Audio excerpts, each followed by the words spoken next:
Hello and welcome to Channel's Book Club. My name is Olakunle Kasubo, and it's always exciting to be on this show. What are you reading now? Some people have not read anything this year. Work. You have to take time out to read something. This is October 2022. The year is running to an end. You should read something. Now, I'm reading this book now. I'm not sure it's a very popular book, but it's Bobby Fischer Goes to War. That's the title of the book I'm reading now. Now, I'm a big chess enthusiast. If I visit you and you pull out a chess set, you don't need to give me any food or drink. Let's get cracking on the chessboard. So Bobby Fischer was a great chess player. Some say that he was the greatest chess player of all time. He was an American.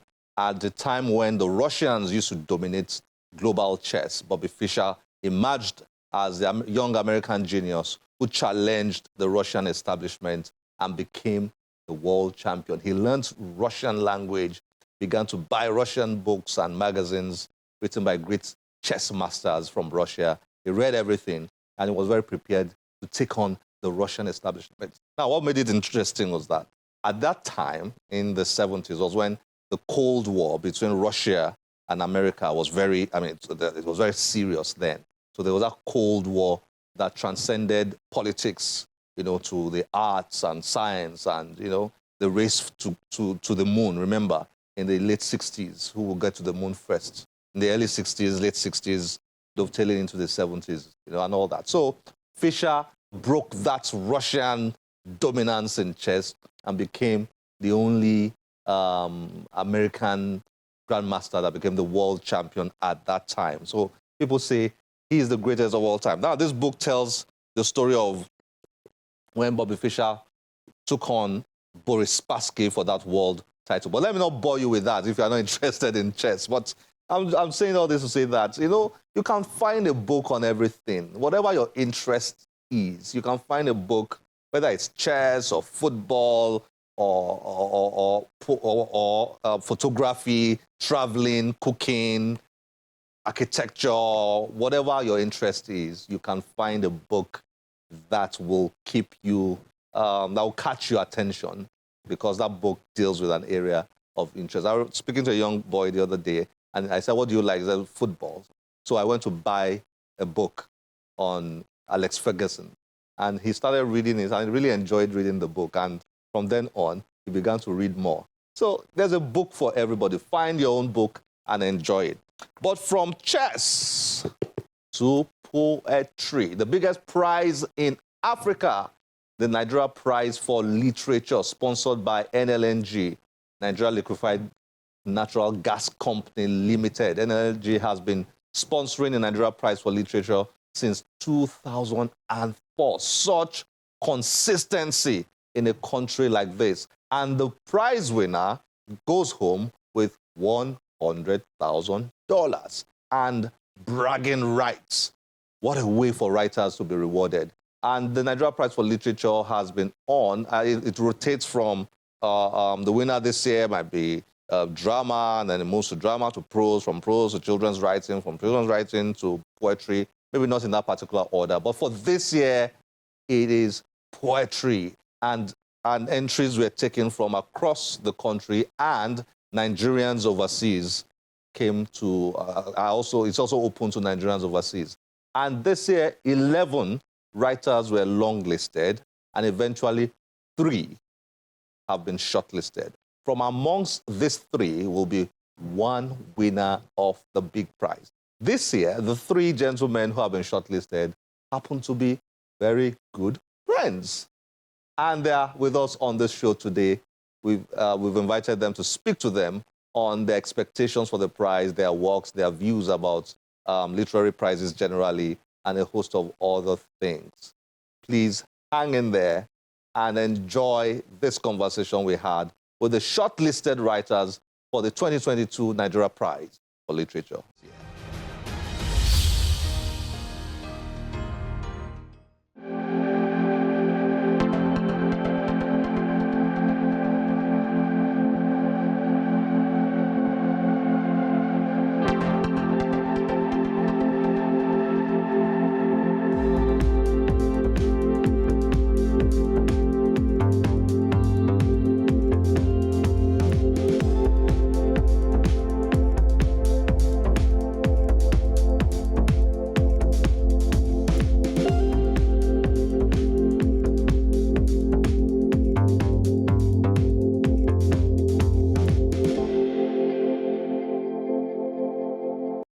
Gentlemen, thank you for joining us on Channels Book Club. Welcome.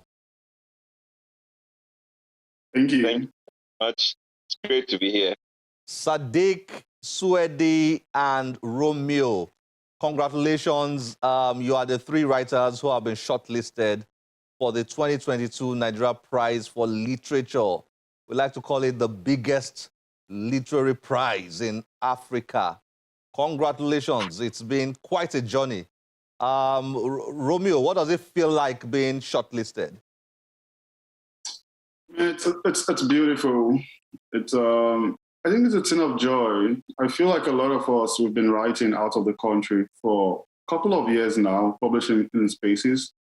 But I think there's something so particularly beautiful about being recognized back home. So I think I love the feeling of being shortlisted. Yeah. Nice. Sadiq, what was it like when you were called or written? I'm not sure how it was communicated to you that you had been shortlisted. I know there was, first of all, a long list. 11 of you were longlisted, and then 3 of you have been shortlisted. What was it like when you got that call that told you you had been picked out of the 3? Or was it being picked amongst the 11 that was more exciting? Yeah, I wouldn't say even more exciting because from the initial long list, there was already excitement. There was already the feeling of gratitude to be in conversation with, some of the best poets that are writing currently in Nigeria. Like it's exciting. And even the long list alone is a thing of great joy. But it was my dad who called me and told me that first, Swede is on the short list, and he said Romeo is also on the short list. And my response was, wow, wow, wow. And I was like, who's the other person? And he turned to my son. It was on a video call, and he said, Rayhan, your dad is also on the short list. And for me, I just became overwhelmed with emotion because at that particular moment, I just realized how much I had missed my daughter. But I was also very happy. First for Sweden and Romeo, I'm like, wow, that's a big thing. It took me a while to realize that I'm also, on the short list. But yeah, it was a feel of gratitude. Wow, I can only imagine. Swedi, what was it like for you? And I know the 3 of you are friends, knowing that Romeo and Sadiq had also been shortlisted. What was that experience like for you when you were told? Were you driving then? Were you at home sleeping, at work? It was a bit of an insight. I think in my own case, the bigger excitement was with the long list because, as that guy said, I never experienced it. So it was just like I was staying on my own. I didn't put off my system. I didn't even want to hear about the NLNG long list because I beg, cannot be. So when Obina Odenwe, who was on the long list on the short list last year, called me to tell me, hey, congratulations. I said, hey, congratulations on what? And he went like, you're on the long list, I was like, it can't be. So, of course, I cried a bit because it was very overwhelming. I had a very terrible day. I called my wife, I called my younger sister, Jennifer, and Ivy, and we just screamed, I also got to find out the people who were on the short list too. A few days later, everything sank in, and that's when I actually did my dance. And I was like, my God, this is happening. Sadiq, Romeo, myself, woo! So yeah, it's been so much fun. Romeo, tell me a bit about you guys. You go way back, and it's just coincidental that the 3 of you, who are friends, have been shortlisted for the biggest literary prize on the continent. I think it's really not strange that we're friends. I think that somehow in the literary space, there's always like friendships among people who are writing. Sadiq, I became friends with 6, 7, 8 years ago. I can't really believe it's that long. We met. I think we've we're friends on Facebook, and then I met him in Jos one time, and he was just talking about poems, and I was like, yeah, this guy's legit. And then we became friends, and we're together on the shortlist for the Brunel Prize for International African Poetry. And I think we came to the US at the same time. I came just a month or so, a few weeks before him. And I think being in the US, part of what makes the space also a little bit like home is the fact that he's also here with his family. So we talk almost every day about life, about poems, especially about poems and what literature means to both of us. With Swedy, so this is like that big brother that's a thorn in your flesh. And, we've been friends for a very long time. My first manuscripts, the beginning of what was my first manuscript that was later discarded, I think some of the poems survived into the book that became my first book, was actually written in Swedy's house. So Swedy house in Makurdi was where I could, when I was in Nigeria, just enter a bus from whether it's Enugu or Ibadan or wherever I was living at that time. And I'll just go straight to Makurdi if I wanted a space where I can be at peace and just write. And over the time, we just became close friends. And somehow the three of us kind of like the friendship intersected, and it's been a journey ever since. And to be on the shortlist with them is really, really a blessing. It's a testament also to the journey that we've been on, the work we've put in, the belief in our art also. So I'm really grateful that they are here with me. I think in all of this, it's the biggest source of happiness for me. Oh, yeah, what a subplot it is. Well, $100,000 to be won. Since you are friends, I guess whoever picks that up will be splitting with the other two.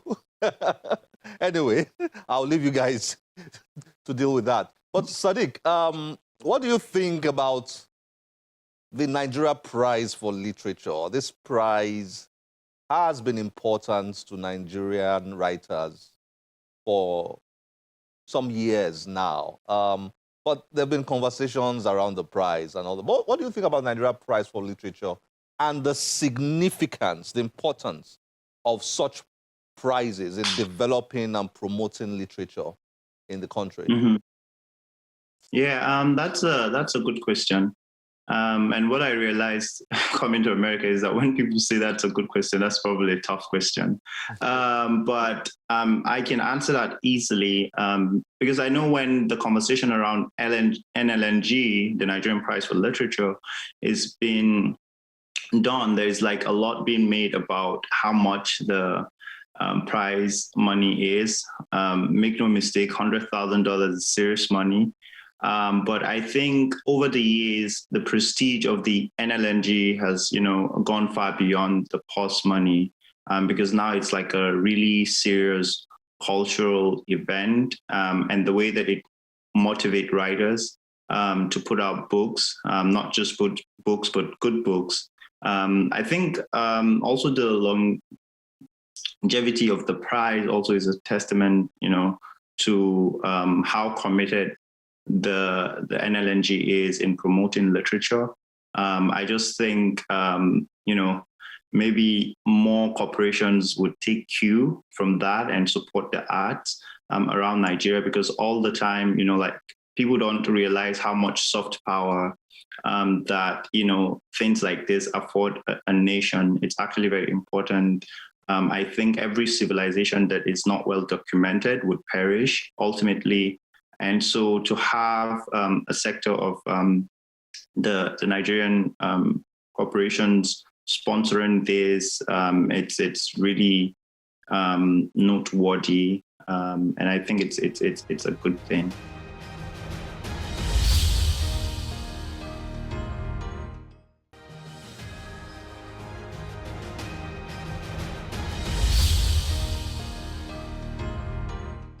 Romeo, I'm back to you now.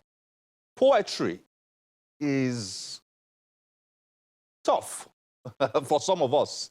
I'm a big admirer of poets.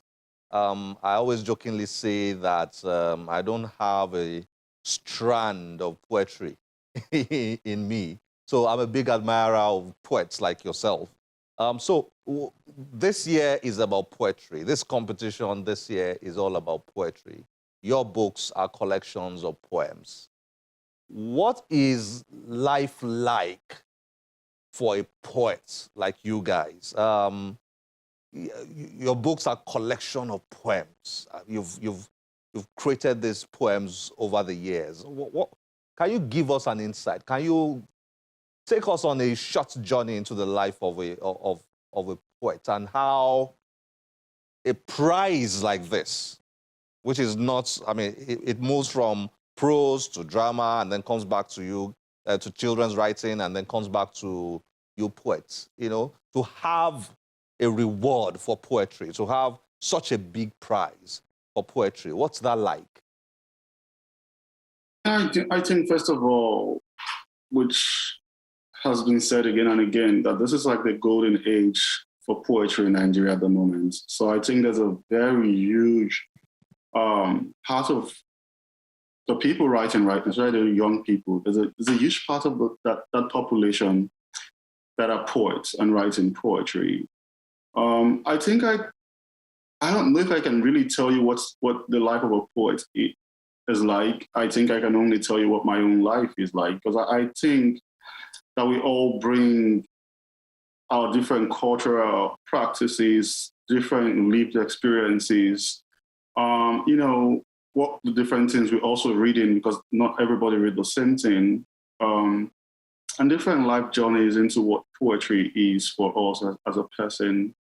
So I think for me, the fact that I grew up in Benin City, when I write, there's a part of history that follows that writing, because to live in Benin, it's to live among history. Like you're seeing even the roads and everything. You're seeing, say, maybe you're going down to Ring Road, there's Holy Rosa there, which is not just a religious entity where the Oba worships, but also a significant part of the history of Benin with Portugal. You know, so I think for me, there's those things that comes into my own art form. Or having the prize for literature or being recognized or prize celebrating poetry, I think it's great. I hope there's a yearly thing to celebrate poets and not just like once in 4 years. I think Anna does a prize also, and there are also places that do prizes. But yeah, it's a great thing. It's a thing of great joy. But I think the life of a poet, it's different from person to person. Great. So I'm going to ask you guys to, we don't have so much time, but I'd like you guys to briefly introduce your books, the books that have, you know, brought you this far, to viewers out there who are listening. Please make it as brief as possible because of time. I've still got 1 or 2 more questions to ask you. But for you, Sadiq, it's Your Crib, My Qibla. Did I pronounce that well? Qibla? Yes. Yes. Okay. Qibla. Your Crib, My Qibla, which was published in 2021, was released to critical acclaim and listed as notable African Book of the Year by the Africa Center Brittle Paper, and is in the Africa Report list of the top 20 literary books of 2021. Impressive. What inspired that?